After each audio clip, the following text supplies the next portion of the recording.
Hi everyone, thanks for stopping by. Greatly appreciated. Hey, Mare Crisium. Lots going on around there, guys. I've been looking at it. Here it is, Mare Crisium. You see that straight line under these two dots at the bottom of Mare Crisium? That is Cape Elivium.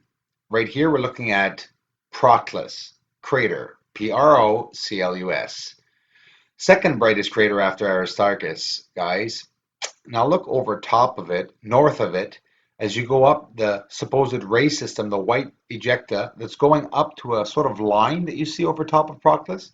That is Cape Elivium. To the left, Macrobius crater, the big crater at the top left that you can see there. Proclus, the bright spot in the middle in the brackets. You can see the ray system leaving off to the left and the ray system going into Mare Crisium. Now this area, I've been looking at it for the entire week. A lot is popping up in this area. Very, very geometrical, straight shapes around this crater, Proclus crater. So, a little bit about Proclus crater, which they were renamed as FD. Proclus, they say it's a young lunar impact crater. Located to the west of Mare Crisium, on the east shore of Palus Somni, it lies to the south of the prominent terraced crater of Macrobius and west-northwest of the lava-flooded Yerkes. Between Proclus and Yerkes, on the edges of the mare, are the promontories named Alivium and Lavinium. See the Alivium, where I told you, directly north over top of Proclus crater. Follow the ray system and you'll see a wall, a small stretch of wall. This is the promontory Alivium. To the right of this would be northeast. We have Lavinium. The rim of Proclus is distinctly polygonal in shape, having the shape of a pentagon, guys, and it does not rise very far above the surrounding terrain. And this one too, like Plato crater and several other craters, has a high albedo, being second only to Aristarchus in brightness. Now, what do I mean by albedo? Just a quick description of it's a measure for the reflectance or optical brightness. Um, it's dimensionless and measured on a scale from 0 to a black body that absorbs all incident radiation to 1. So it's just an albedo, unless given for a specific wavelength. Spectral albedo refers to the entire spectrum of the solar radiation.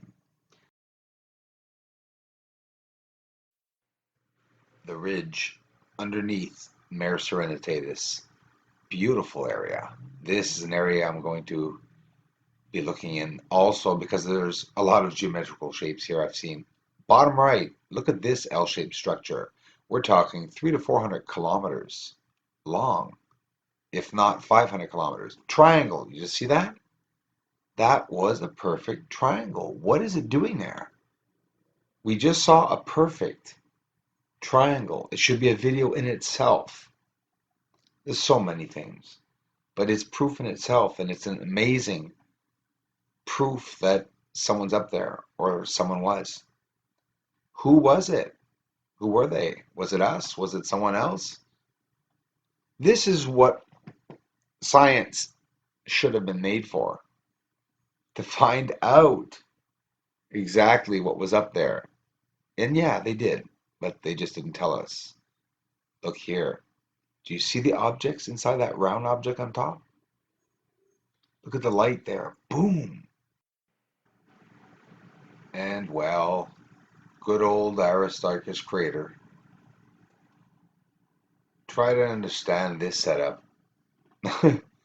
Basically looks like a mining shaft, a mining pit, where they built in the bottom this energy source plant of some type, creating energy.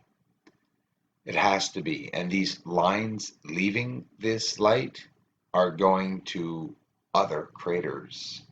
So this is an energy source.